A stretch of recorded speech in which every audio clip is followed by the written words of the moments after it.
Hello, everybody, and welcome to this episode of Women in Business.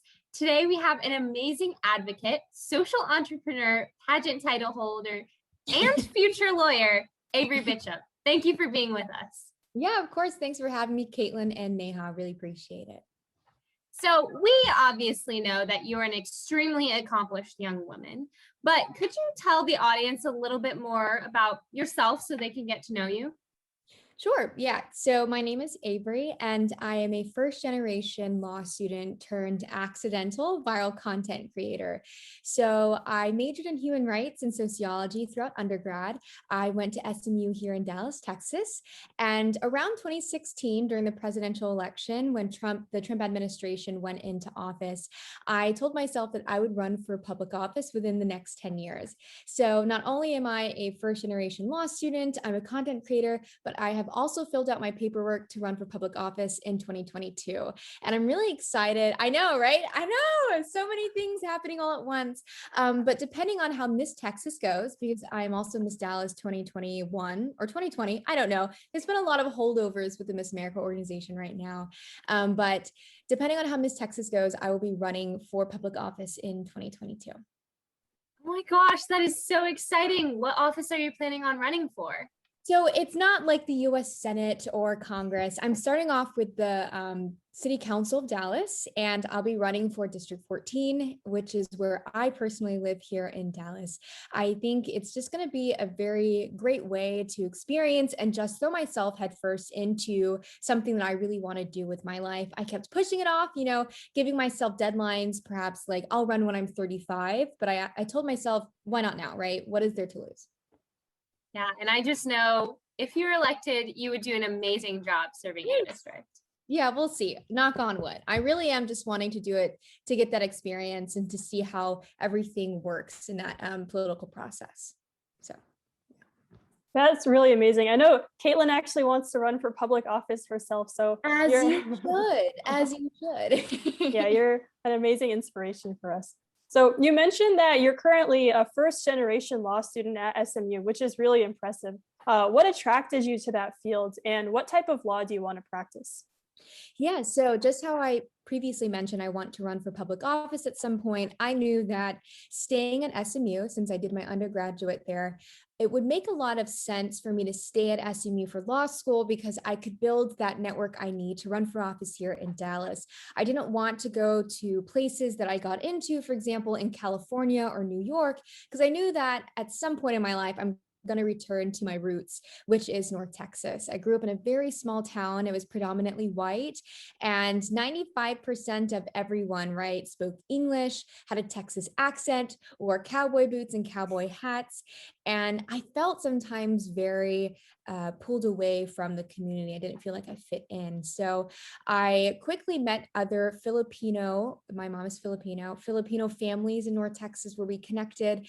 And from listening to their stories and the issues they faced through immigration, I realized that I wanted to be someone in my community that could provide them with those legal services at some point. So that's the second reason I went to law school. And then as far as types of law, there's a running joke on my TikTok where all of my followers are so desperate to know what type of law I end up practicing. And so they're always throwing out different ones and I'm making them guess. But right now I have it maybe narrowed down to 2 or 3 types of law. Family law being one of the first ones, of course. I can really see myself working with families directly, one-on-one. I had experience working at a pro bono legal clinic for violence against women, where I represented a client who wanted full child custody because her partner abused her. And so from that experience, I knew that I could excel at family law. It takes a very specific person to have that mental and emotional stability to help those people in such traumatizing situations. And then the other types of law, I'm all over the place, right? Trademark, copyright, intellectual property, make that money, let's go. But wherever I end up, I just want to help people on a personal level. So. Yeah, that's a really amazing goal that you just want to do what's best for your community, especially your local community. I know Caitlin and I also live in, I guess, mostly white area of Arizona. Yeah. So, Yeah, we I can. mean, right? It's not a bad thing. It shapes you to be the person that you are, but it also provides me and you as well, wherever it is that you're growing up in, a very unique perspective as someone coming from a woman of color background, right? For better or for worse, right? I always say that I grew up in a small town, but the small town didn't make me small, and that's kind of the motto that I live by. That is a great motto. I don't think we grew up in as small of a town, but I feel like that's something that's just great. Like, don't constrain yourself by what your identity is or who Yeah, you were, but just who you'll become. exactly. And you mentioned that you were first generation. What was the process of applying for law school like? And how are you navigating that curriculum, which has got to be pretty unfamiliar? Yeah, so it was challenging to say the least. It was not a lot of fun and it was very stressful. As a first generation college student, not only for law school, but also for undergrad, neither of my parents knew what was going on. They had no idea what a FAFSA was or, the type of paperwork you had to file. They oftentimes, when I was growing up through elementary and middle school and high school, they even tried to make me fill out paperwork for my brother for public high school because they didn't know how to fill out those forms. And I took it upon myself. I took the burden and responsibility to teach myself all the things that you need to know to be successful when applying for college. And a part of me feels that I missed out a little bit, a little bit on my potential, a little bit about my success because I didn't have that same equal access to that guiding hand of figuring out exactly what college is expected and the deadlines and how to stay organized. But because of that issue I experienced, I'm working actively to address that lack of transparent information online. And I'm doing that through some fun TikTok videos, posts on social media, my blog, etc. And it's really my mission at this point in my life to make the application process easier, transparent, and accessible to anywhere, anytime. It is seriously incredible to see just your drive for social justice and equity because we really don't see that enough, especially when it comes to education. So just thank Definitely. you for the wonderful content you put out into the world. It's so much fun making it too. I think what really gets me out of bed every morning when I post these types of content is just knowing that you or Neha or some other student, right, who's struggling, who comes from a similar background, can look at a short 30-second video and maybe figure out one small thing in the college application process that will help them reach their best potential. Yeah, so besides being a first generation law student and a viral TikTok content creator, you're also Miss Dallas 2021, which for those of our viewers who don't know, it's a local title with the Miss America organization. So what is it like to be a title holder involved in pageantry? It's a strange, I don't know. I get that question a lot. And my first response is to say that it is a lot of fun. It brings a lot of joy in my life. And it's a great sort of break from law school. My advice to anyone who's interested in law school or grad school and when you start studying is to find something that makes you extremely passionate that is not related to your field of study. And Miss Dallas and my social platform is that for me. It is what I look forward to on the weekends because all of my appearances are then, and it makes me look forward to being able to serve my community. I am just very connected to the city of Dallas. I live there, I breathe there, I go to school there, I volunteer there. And to be Miss Dallas, the first Asian American woman to be Miss Dallas, I felt that I had a really big, I know some really big shoes to fill, right? I want to make sure that I leave a lasting, I don't want to use the word legacy because it sounds very dramatic, but I do. I want to leave some lasting impression on Dallas and the Miss Texas organization to emphasize the importance of diversity.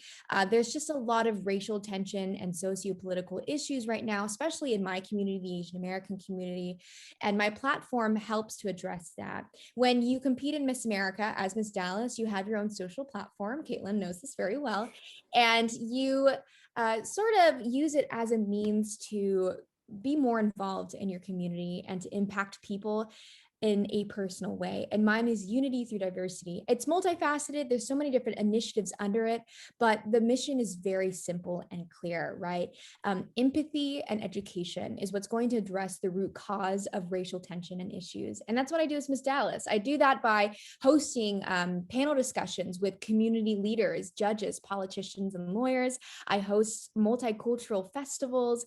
I get to go to schools and teach them about first generation college application processes, and the opportunities are endless. I had a really cool opportunity to actually dine with President George Bush about a year and a half ago, which was really cool. It's on my resume and it's always an icebreaker conversation starter. So yeah, I'm on a mission to actually speak or at least get a selfie with every living president. That is a good goal. That's a good bucket list. Yeah, definitely. I'm slowly crossing them off the list. I'm hoping Jimmy Carter doesn't pass away anytime soon because he does look like he's getting a little too old. So maybe I'll find a way to get a selfie with him soon. We'll see. Maybe a Zoom selfie? Actually, probably. It would also be safer for him due to COVID. So I know you talked a lot about empathy and inclusion, and diversity is an amazing platform. One part of that, I guess, is the nonprofit that you run with your mother, the Too Long Foundation. Averie, what does that nonprofit do? So originally my platform, when I initially competed at Miss Texas my first year, my platform was simply my nonprofit, the Too Long Foundation. And I created that with my mom in 2015. My mom immigrated from the Philippines. She grew up in a very small provincial village, and she worked as a maid for a very wealthy family in her village up until high school. She would wake up at maybe 2 a.m, do maid work, help the children go to school. And then she herself would go to school as well. And she graduated valedictorian. And despite all of those challenges growing up, being in extreme poverty, she always knew the importance of giving back to her community. And I learned that as well. That's what she taught me. So in 2015, she took me along on a really cool, annual visit to our village. And I voluntarily attended school there because I said I wanted to know what it was like to go to school in a different place other than the US. From there, I got to learn some incredible stories from local girls and boys who wanted to go to school but simply couldn't afford it. They had to walk 6 miles on their bare feet across streams of water. They had to climb mountains and cliffs just to get to their local schoolroom. And I said to my mom, we have to do something. I don't know what it is. We got to help these people. So we're going to go back to the US and we're going to make a plan. And our first plan was to just give scholarships to help finance those challenges, right? And then from there, it's been 5 years since we've created that nonprofit, and it's expanded to provide so much more. We also provide micro entrepreneurial loans to women who want to start their own businesses. We also build water wells and teach agricultural sustainability workshops. And then finally, we also provide sort of sexual education and public health workshops as well to people in Southeast Asia. I mean, that is just incredible. You are what, 25, 26 years old, and you already have... I'm 24. 24. My bad. Yeah, but that makes it even more impressive. You're 24 years old and you've been operating a nonprofit for 5 years across an entire ocean. Yeah, I really could not have done it without my mom. I honestly admit that she's 75% of the hustle. She gets all of that paperwork done. And I'm really more of just like the front facing sort of poster child of the foundation. And I do the event planning and the fundraising, but she really truly is the heart of the foundation. It's really amazing how you started a nonprofit as a young woman. I guess 5 years ago, you would have been 19, right? Yeah. Good math. Yes. Better math than mine. Yeah. So many young women, especially in high school, are trying to start their own nonprofits now. So what are some tips that you have, and what really made your nonprofit successful? One of my best pieces of advice for those of you who want to start a nonprofit, who want to create a foundation, or just simply want to help your community is to really narrow in on the specific issue you want to resolve. We all want to help and change the world. We want to solve world hunger. We want to be able to provide housing for every single person who walks the face of the earth. But it's also really important to step back and acknowledge that as an individual, as someone who is 19 when I just started my foundation, that my nonprofit, my foundation, my efforts isn't going to resolve that large issue at once. And what's going to be more advantageous, what's going to be more efficient and easier for our generation when we do want to solve these issues is to have a very narrow understanding of that issue we want to solve, or a very narrow audience we want to impact. So I always tell people, ask yourselves, what specific community do you have access to that no one else does? What does that community look like, and how can you impact them? For example, take a large umbrella.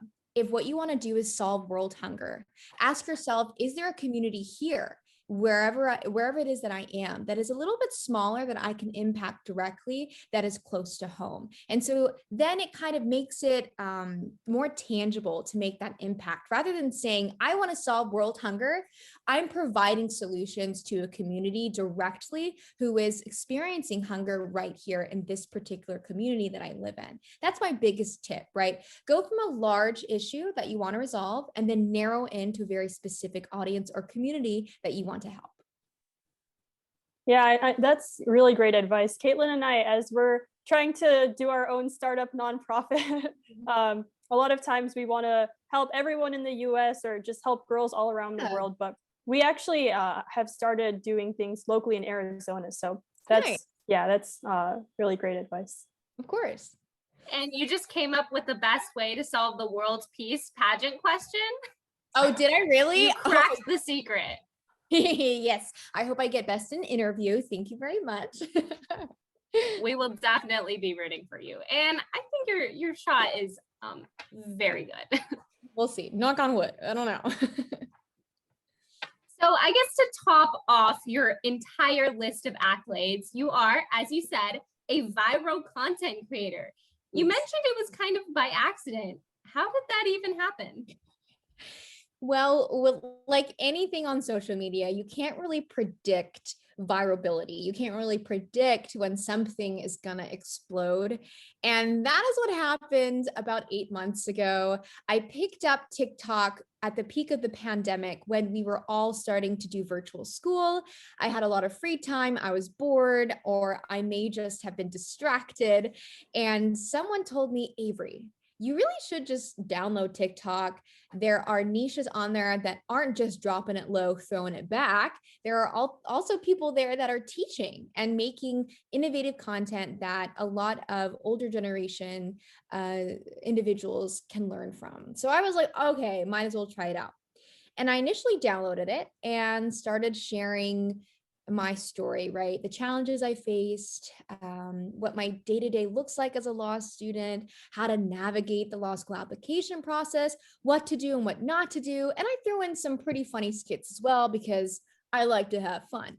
And one of those fun skits went viral overnight. I think it got 4.3 million views in under 24 hours. It was pretty crazy. And from there, I think that was the catalyst that really pushed me to continue creating content within that particular niche of education.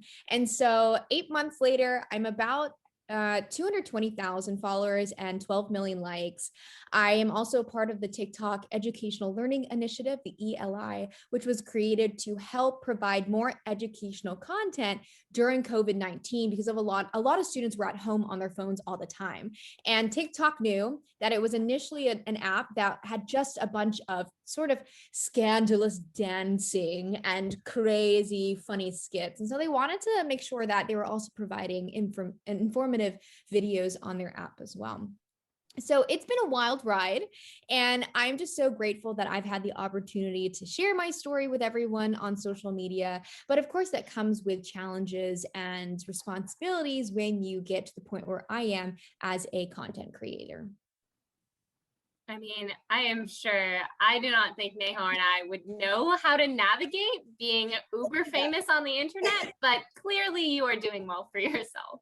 Yeah, I definitely wouldn't say I'm uber famous, but I do get recognized in public in Dallas, which is kind of crazy because I just recently learned that TikTok pushes out your content to people in your geographical location. And so 80% of my followers are from North Texas. So I now am recognized at my gym, when I'm at a grocery store, when I was shopping at Goodwill the other day.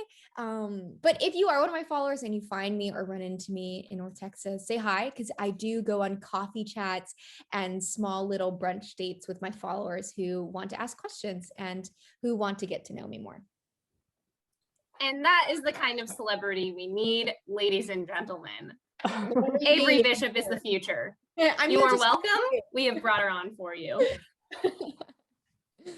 Yeah, so not only are you promoting educational content on TikTok, but we know you're also making some money on the side too. So good for you. Yeah. So how did you start making money off of your content? Okay, so I don't have a tried and true answer to that because I did at the very beginning sent out cold emails to companies I wanted to work for. And most of the time I got cold shoulders and rejection letters. But now that I've acquired quite a lot more followers, I have sort of focused in on my specific niche. Companies are coming to me directly. And I think it's because, number one, the hashtags that I'm using, most companies, for example, my Microsoft campaign, they found me through their third-party marketing firm by simply coming across the hashtag study talk, hashtag study. And they came to me saying that you and your audience are what we're looking for. And whenever I try to tell people how to monetize their social media, it's really all about making content that is a genuine reflection of who you are. And I think that's what really sells myself to these companies, especially to Microsoft. Not only am I a woman of color, right? I provide diversity to their firm. I'm also someone who is in school at this very moment, who is sharing my story of the challenges I'm experiencing. And what better, content creator than to be a student already using Microsoft on a daily basis to make that genuine content. Monetizing your social media, the first step, in my opinion, is, I want to say niches are overrated, but you do need one at the very beginning, at the very outset. Figure out what it is that makes you passionate about, what makes you tick. And it can simply be sharing your life on a day-to-day basis. It can be the most mundane thing, and someone is going to find some sort of joy and beauty in it. And I think that's why I prefer TikTok in comparison to Instagram. Instagram can be very curated sometimes, very choreographed. But when it comes to TikTok, I can make a video in my phone, video in my car after I work out at the gym over something so dumb, and people relate to it on a personal level. So the first step to monetizing is making sure that your content is genuine and comes from, your heart. I'm so sorry. I think I just cut out, but from what I heard, yeah, from what I heard, you were like saying how to monetize your platform, and that I think that'll be really helpful for our viewers. I don't know if Caitlin and I will ever reach that stage. I think I have like 100 followers on Instagram, maybe. I didn't think I would reach this either when I was creating content. And honestly, the goal isn't ever to when I was creating content, the goal wasn't to, oh, I want to make money. Now it is, of course. Like, I've gotten to that point where how can I milk them for as much money that they have? But before, my whole purpose, my whole mission when creating videos was not, right? I didn't even know money was available on the table. It was just me making that genuine content. And that's, again, the first step to wanting to make money based on content, is to make your content genuine, authentic, and a reflection of your day-to-day life. That is some really great advice for future social entrepreneurs. So, as a woman of color, I'm sure you faced a lot of different challenges just trying to navigate places like academia and the entertainment industry. Mm-hmm. How has that been like? So I was raised in a Filipino community where we were often taught, right, to stay quiet, to not ask questions, and to never challenge the status quo, right? Say yes, ma'am, no, ma'am, keep your head down and accept your circumstances as they are. All you have to do is work hard and you'll be able to achieve whatever it is that you put your mind to. The reality is that my community has raised me to believe this because we are under this illusion of the American dream, right? We desperately want to have that white picket fence and make a better life for ourselves because it's understandable. Most of our families have come from terrible circumstances and have immigrated for that better life. It's so important now that I have become much older and have experienced so much more in law school and the content creation influencer industry that we as women of color, women from the Asian American community, to start asking questions, to start voicing our concerns, to start challenging the status quo when it comes to, for example, maybe your salary, the positions that we want to aspire to be, or even having conversations with our mom and dad. One of the biggest challenges I had growing up was sitting my parents down and telling them that I was going to go to law school instead of med school. And that conversation did not blow over very well. And to this day, my mom still makes like funny side jokes of, well, if you had gone to med school, etc. But it's, again, all about the younger generation taking on that responsibility, because it is a responsibility, unfortunately, to re-educate our parents and have those conversations about the challenges that we do face on a daily basis. A lot of the racial tension, socio-political issues right now in the Asian community stems from the lack of empathy and education, not only of the majority community of other communities, but it's also from our lack of understanding of our own personal history. A lot of us don't know our history because it's not mentioned in the textbooks. And so those are the ways that I am able to navigate those challenges that I faced. And they will always exist, right? I think they will never be 100% gone, but we can do our best to address those challenges, both me from the community I come from and the majority community, by being more empathetic towards one another. That is just such an important message, especially with everything going on. The trial that just happened today when we filmed this episode, and all of the protest movements just going around the world. Being more empathetic and challenging social norms is something we should probably all do a little more. Yeah, absolutely. Couldn't agree more. Yeah, especially as like for children of Asian immigrants, I know that a lot of times we feel like we have like a duty to do our parents right, be a doctor or a lawyer or the preferred field, but we also kind of have a role to ourselves to stick up for what we know is right. So, right. Yeah, exactly. And then last question for today, what is the best piece of advice you have ever received, and what life advice would you give to young women today?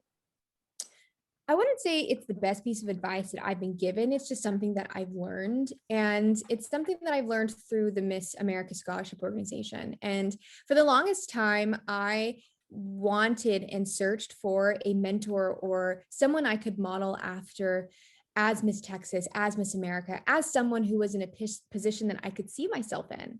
And I waited for so long. I thought it was going to be my mom. I thought it was going to be someone somewhere who would step up to be that person I wanted to be. But I quickly realized in high school and freshman year of college that I didn't have the luxury to wait around. And it was up to me to take on the responsibility to be the person that I desperately wanted to see on that stage. And if you are on the fence about being involved in anything, pursuing a dream, taking that jump, pursuing whatever it is that you want to put your mind to it, and you're waiting for someone to give you that push, to give you that encouragement, don't wait around, because it's you. You are the person who's going to get up in the morning and are going to accomplish what needs to be done to be the person you want to be.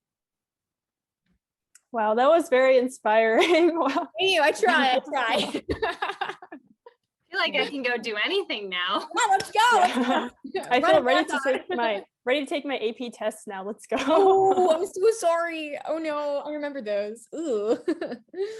Yeah.